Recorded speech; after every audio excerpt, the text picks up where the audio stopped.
Hello everyone, আশা করি সবাই ভালো আছেন। আমিও ভালো আছি। তো আবার আসলাম আপনাদের মাঝে আরেকটি ভিডিও নিয়ে। তো এই ভিডিওতে আমি আরেকটি গাছের সম্বন্ধে বলবো। তো একটু আগেই এসো। তো আরেকটি গাছের সম্বন্ধে বলবো। তো এই গাছটি কী রকম, পিছনে বুঝতে পারছেন যে যে গাছটি, যেটা হলো আম গাছ সম্বন্ধে বলবো। তো এতদিন আমরা জানছি যে আম গাছ ফল সম্বন্ধে দেখছি, এটা ফল বিক্রি করে টাকা পাবেন, তারপরে হলো ফল বিক্রি করে টাকা পাবেন, ফল জি। খাবেন। তো এখন তো আম কিন্তু কাঠ হয়, আমের গাছ থেকে কিন্তু অনেক শক্তিশালী একটা কাঠ হয়। ঠিক আছে, আম কাঠ যেটাকে বলে, এই আম কাঠ কিন্তু আম কাঠ কিন্তু সহজেই আপনার ঘুণ ধরে না। ঘুম ধরে না, তারপর হইলো আপনার পচে যাবে না। পচে যাবে না। তো এটা হলো আম গাছের সবচেয়ে বড় আর কি বলা যায় আর কি, যে আম গাছের কাঠ কিন্তু অনেক শক্তিশালী হয়। তো এই ভিডিওতে আমি আম গাছের কাঠ নিয়ে বলবো।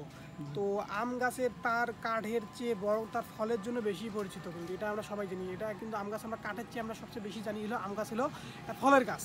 তো এটা জানি নাকি। জি। যাই হোক, আম গাছের ফল ধরার পর তার জীবনকাল শেষ হয়ে গেলে তাকে কাঠে রূপান্তরিত করা হয়। তো আমরা তো সবাই জানি যে আম গাছ যখন আম গাছ ফলের গাছ, তো যখন এই গাছটি একদম মরে যাবে, তো তখন এই গাছটি হবে একদম কাঠের গাছ। তো তখন এই গাছটিকে থেকে ভালো পরিমাণ আমরা কাঠ পাবো, তখন এটা কাছের গাছ হিসেবে আমরা হবে এটা আর কি। ঠিক আছে। তো তাকে কাঠ ছত্রাক ও পোকামাকড়ের ক্ষতির হাত থেকে রক্ষা পেতে সক্ষম। কাঠ ইউকুলেলের মতো বাদ্যযন্ত্র, পাতলা পাতলা কাঠ এবং স্বল্প মূল্যের আসবাবের জন্য ব্যবহৃত হয়। কাঠ ফেনাইল পদার্থ উপাদান করার জন্য পরিচিত, যা কন্ট্রাক্ট ডার্কোসিসে এর কারণ হতে পারে।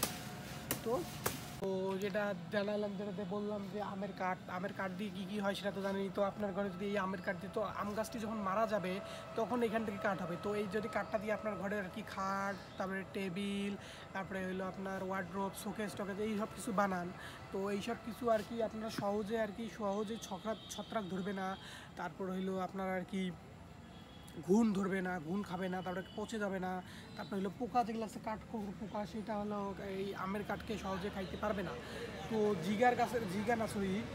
ইয়ে গাছ আছে না, ইউকোলেক্টার গাছের কাঠ হচ্ছে আমের কাঠ সবচেয়ে ভালো। হ্যাঁ, এটা আমি আর কি চ্যালেঞ্জ দিয়ে বলতে পারবো। তো ইউকোলেক্টার গাছের যে আমের কাঠ অনেক সবচেয়ে ভালো। তো আপনি যারা যারা যদি জানেন না, তারা অবশ্যই গুগলে সার্চ দেবেন যে কোন গাছের কাঠ ভালো। আম গাছের কাঠ ভালো না ইউকোলেক্টার গাছ। তো জানাবেন যে কী দেখায়। তো আমার মতে আমি যেটা জানি, তো ইউকোলেক্টার গাছ হচ্ছে আমের কাঠ সবচেয়ে ভালো। তো এই জন্য আর কি আমের গাছ ভালো বেশি বেশি লাগাবেন। তো আমের গাছ বেশি বেশি করে লাগাবেন। তো যদি আপনার আর কি আমের গাছ লাগে, তো অবশ্যই আমাকে জানাবেন। চারা ভরপুর পরিমাণে দিতে হবে। তো একটা চারা বেশি না, 30 থেকে 35 টাকা বা 40 টাকা দাম। তো এটা আমি সমস্যা নেই, সব দিতে পারবো।